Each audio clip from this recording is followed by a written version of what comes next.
Setelah hujan, lalu terpuruk, lalu saya bilang, ini mobil saya ini memang nggak cukup syarat. Pertama, bannya tidak ban cangkol, kemudian tidak ada tarik, itu apa namanya? Tidak ada winch. Ini memang tidak bawa skop, tidak bawa cangkol. Jadi kita tinggalkan aja mobil nih. Saya jalan karena takut nanti kalau ditumpangkan ke mobil Habib Anis, saya nggak sanggup menghadapi dia. Jadi biarlah saya jalan kaki di sana.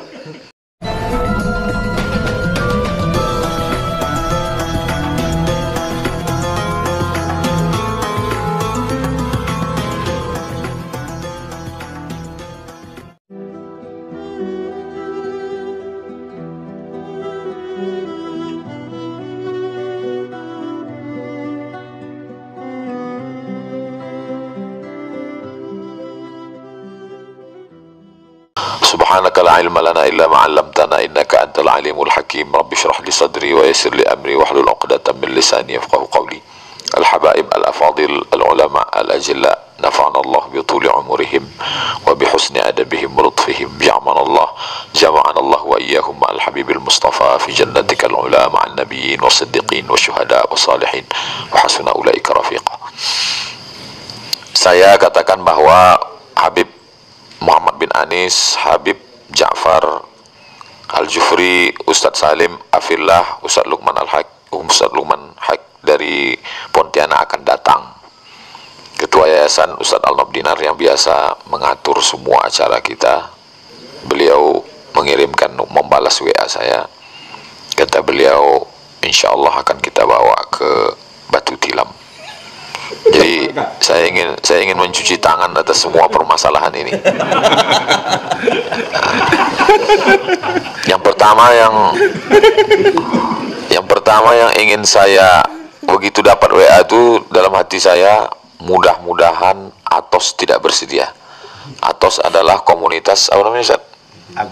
Agung Toyota Offroad Santuy. Karena tidak ada orang yang mau meminjamkan mobilnya kemari, tidak akan ada mau yang merentalkan mobil kemari. Karena setiap kemari pasti ada mobil yang tinggal, ada yang patah, ada yang rusak. Jadi ini hari kerja, ini bukan hari libur. Ini bukan pula weekend tempat mereka jalan-jalan. Ini hari mereka, orang yang kerja, punya kantor, punya rumah, punya anak, punya istri. Saya berharap tidak ada satupun mereka yang mau. Dan beberapa hari dapat kabar, alhamdulillah Ustaz Somad, mereka mau, kata Ustaz Al-Nob. Wah, saya berpikir, afala taqilun. Kemana akal mereka?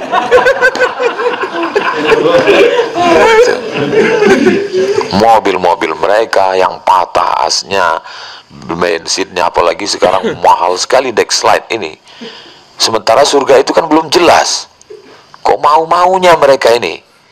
Jadi memang mereka ini makhluk-makhluk unik yang hampir punah dan perlu dibudidayakan.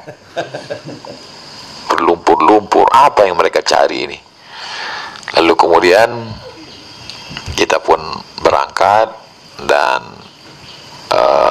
saya beserta Ustadz Hendri duluan, karena memang kami selalu ingin yang terdepan.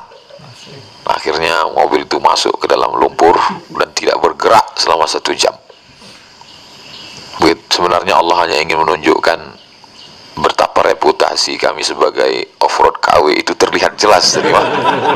Dan memang KW sekali. Iya.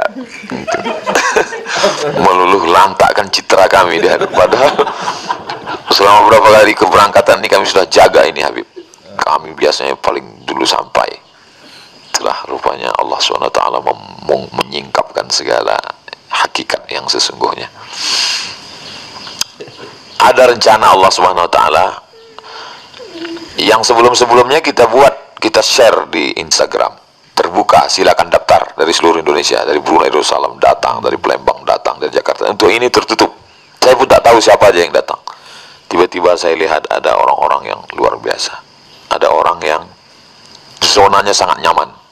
1000 ustadz-ustadz di Pekanbaru itu, dia yang menyusun jadwalnya. Kerja di kantor Kementerian Agama, kos-kosannya banyak sekali. Kita tak boleh sebut nama di sini, menjaga kode etik.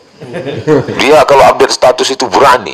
Saya tanya, ini bahaya, ini PNS. Kata kawannya, dia nggak peduli, karena untuk keluar dari pensiun dia sudah sangat siap, uangnya banyak sekali.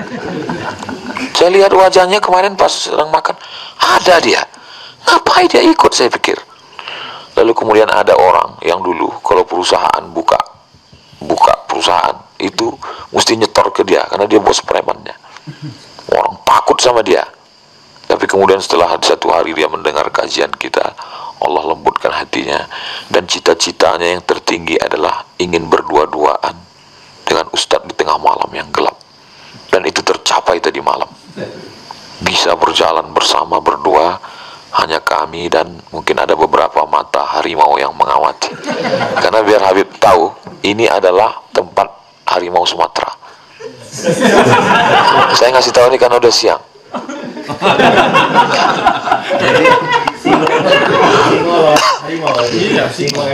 Saya tahunya itu dari sepupu saya yang tugas sebagai tentara di Payakumbuh.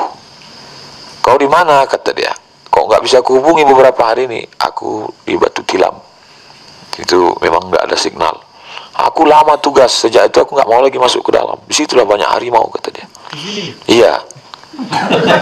Tapi insya Allah kita tidak sampai malam lagi. Itu nanti anak buat perhitungan. Ada orang yang sangat ingin saya masuk TV. Ketika dia menonton channel saya di YouTube, saya ingin orang ini masuk TV, dan dia berhasil memasukkan saya ke TV. Hari ini bertemu. Ini pengaturan Allah Subhanahu Wa Taala. Bertemu. Lalu kemudian betapa banyak masjid-masjid hebat, masjid plat merah, kantor gubernur punya dengan APBD-nya, tapi tak bisa mendatangkan orang-orang hebat ini. Tapi masjid ini dibangun, tidak ada Pemda, tidak ada pemerintah, tidak ada konglomerat. Masjid ini dibangun receh-receh yang dikirim ke rekening. Masjid ini masjid yang betul-betul ikhlas karena Allah, tidak pernah bawa proposal seperak pun. Kita hanya modal jamaah dimanapun berada. Apa yang kau makan akan busuk, apa yang kau pakai akan lapuk, apa yang kau wakafkan itulah yang akan kekal abadi. Ternyata itu keikhlasan itulah yang mendatangkan Habib Muhammad bin Anis, Habib Syafar. Datang mereka kemari untuk survei pertama kali, dan nanti untuk resmian berikutnya. Kabarnya khutbah Idul Fitri atau Idul Adha saya belum. Nanti Ustaz Anam akan mengatur itu semua. Saya serahkan semua.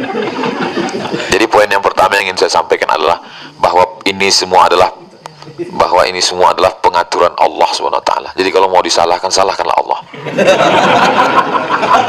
Allah yang mengatur semua. Yang di bawah lebih ngeri. Nggak jadi bikin perhitungan. Yang kedua, setelah hujan lalu terpuruk, lalu saya bilang ini mobil saya ini memang nggak cukup syarat. Pertama, bannya tidak ban cangkol, kemudian tidak ada tarik, itu apa namanya? Tidak ada winch. Ini memang tidak bawa skop, tidak bawa cangkol. Jadi kita tinggalkan aja mobil nih. Saya jalan karena takut nanti kalau ditumpangkan ke mobil Habib Anis saya nggak sanggup menghadapi dia. Jadi biarlah saya jalan kaki ke sana. Untuk datang ke mobil mereka untuk ngetuk, maaf ya Habib, saya lebih baik nggak usah, biarlah saya jalan aja. Jadi setelah itu ada rasa menyesal di lubuk hati, yang paling dalam itu adalah rasa menyesal dan rasa bersalah. Ternyata baru saya memahami, kalau kita merasa bersalah, itu hati kita amat sangat halus untuk meresapi kata-kata orang. Setiap kata-kata itu menyentuh hati kita. Itu psikologis orang merasa bersalah. Setiap orang merasa bersalah, maka hatinya akan amat sangat halus dan sangat lembut. Maka jangan heran kalau ada orang yang baru taubat, hijrah, itu mudah sekali menangis. Kenapa? Hatinya mudah tersentuh. Dan saya merasakan itu hari ini. Makanya ketika Habib Anis tadi baca ayat Tabat yada Abi Lahab, jangan aku yang Abu Lahab itu. Tarmihim bihijaratim min sijil, mereka dilempari batu-batu dari api neraka. Jangan aku yang dimaksud. Halus sekali. Merasakan psikologis orang bersalah. Ketika Ustaz Lukman mengatakan, apa gunanya punya jam kalau kita nggak punya waktu? Apa gunanya punya sepatu kalau nggak bisa dipakai? Apa gunanya punya jaket kalau nggak bisa menutupi diri kita? Ketiga-tiga itu tinggal di mobil tadi malam. Jam tinggal, sendal tinggal, jaket. Dalam hati, kok mengenaskan. Psikologis itu. Apalagi Ustaz Salim berulang kali mengatakan afala taqilun, afala taqilun. Walaupun saya menghadap ke sana, seolah-olah ke telinga saya kata-katanya. Seakan-akan dia mengatakan, apa kamu gak punya otak ngajak kami kemari? Kemana akal kamu? Jogja halus, Ustaz. Halus. Halus Jogja halus. Halus sekali. Apalagi Habib Ja'far mengatakan seorang perempuan yang hamil 8 bulan. Jadi artinya kami ini kan orang yang lemah, seperti perempuan yang hamil 8 bulan. Kami ini orang kota loh Soman, bukan seperti kamu Ustadz Utan. Makanya kamu nggak diterima Singapura. Kami ini perjalanan kami ini ke Amsterdam. Apa kamu nggak tahu kami ini Ustadz internasional? Jadi rupanya kalau kita merasa bersalah itu, hati kita tuh jadi halus, lembut, dan pikiran kita tuh jadi kemana-mana. Overthinking jadinya. Oh begitu ternyata rasanya orang-orang yang bersalah itu. Kemudian yang terakhir, yang ketiga adalah kita perlu mikirkan gimana kita pulang nanti.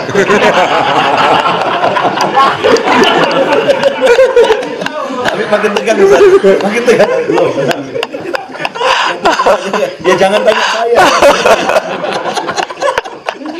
2020 mau ngapain, jangan tanya saya. Tujuan belum sampai, batu tilam belum dilihat ini. Dan ternyata ketika gelap kita takut, ternyata ketika terang lebih menakutkan. Soalnya lumpur itu nanti kelihatan, jurang itu kelihatan. Dan setelah sampai pulang nanti malam kita lagi datang lagi pertanyaan, 2023 mau ngapain? Itu pun judulnya dari Ustadz Alnof juga. Ustadz Alnof ini semua. Kita bikin perhitungan. Baru udah jawab Ustaz di Instagram beliau. Kok nanya saya? Iya, lah jangan tanya saya. Ya, atau nanti kita kasih waktu sama Alna berdua Ini tema kajian paling aneh sepanjang karir saya. Tidak pernah bikin judul gitu. Jadi pernah juga Anda baca posting di Instagram, orang yang terlalu kuat tawanya itu terlalu dalam kesedihannya. Mudah-mudahan pertemuan kita ini pertemuan yang diridhoi Allah SWT. Kita tidak pernah merencanakan, kita tidak pernah, tapi begitulah rupanya. Bersama kita di sini, bersama pula hendaknya kita di surga Jannatul Firdaus.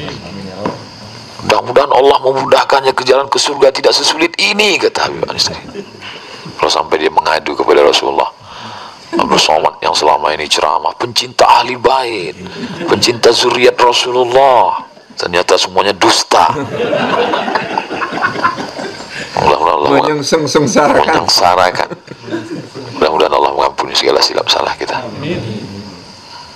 Mohon maaf segala kesilapan. Aku lu qauli hadza astaghfirullah li wa lakum. Assalamualaikum warahmatullahi wabarakatuh.